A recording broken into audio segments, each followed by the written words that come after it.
Hey everyone, Affinity 3.1 has just been released. It offers a couple of new features which I'm going to cover in this video. So let's get started. The first one is the light mode. Now we can change the appearance of the app from dark to light. To do this, we can go to Edit and click Settings. Then we select User Interface. From here, we can go to UI Style and choose Light. Now we can see the app is changed to light mode. But since I still prefer the dark mode, I'll switch back.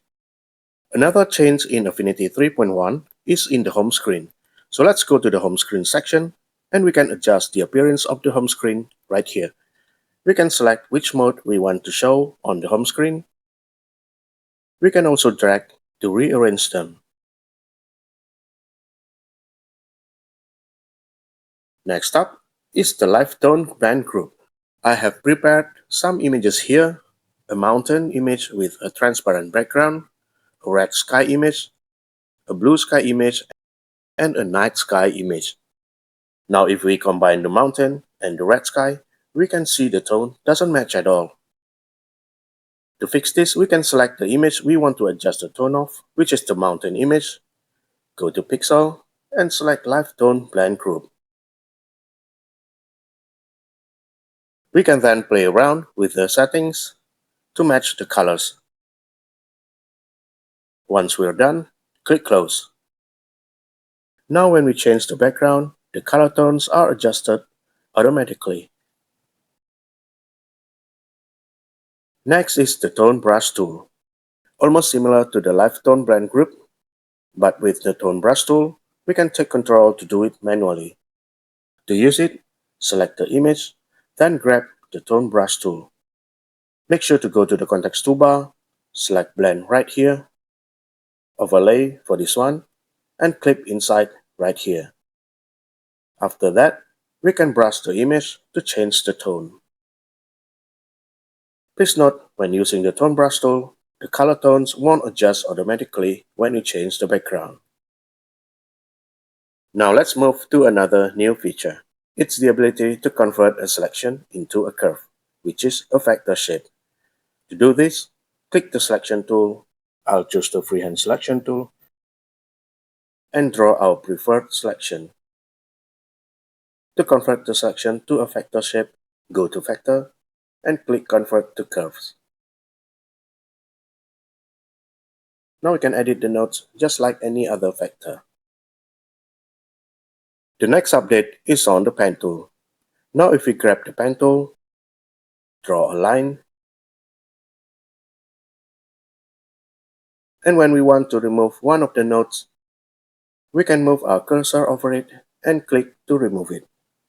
If we want to continue working on the line, we can click on the node at the end of the line and continue adding new nodes. We can also press Alt and click on a smooth node to convert it to a sharp node. Once it's done, we can press P or Escape to cancel the current line. Next is on the brush tool.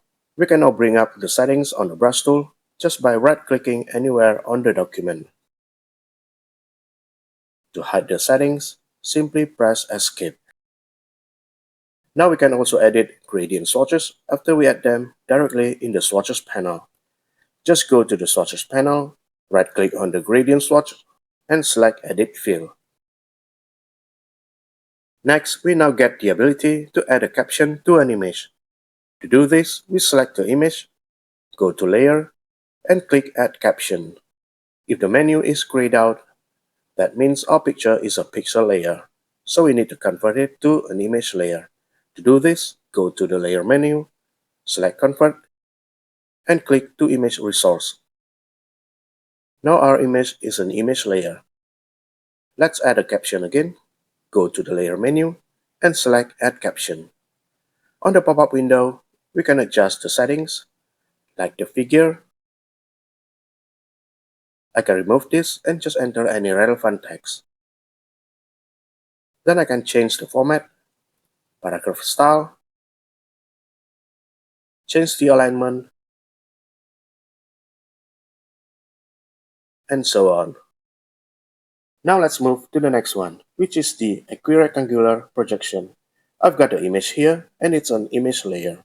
To do this, we need to convert it to a pixel layer. So I'll rasterize it to turn it into a pixel layer. Now I'll go to Pixel, Light Projection, and select Equirectangular. And now we get a 360-like image view.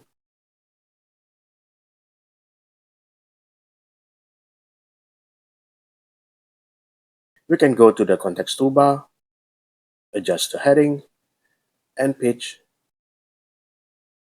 and also adjust other settings right here.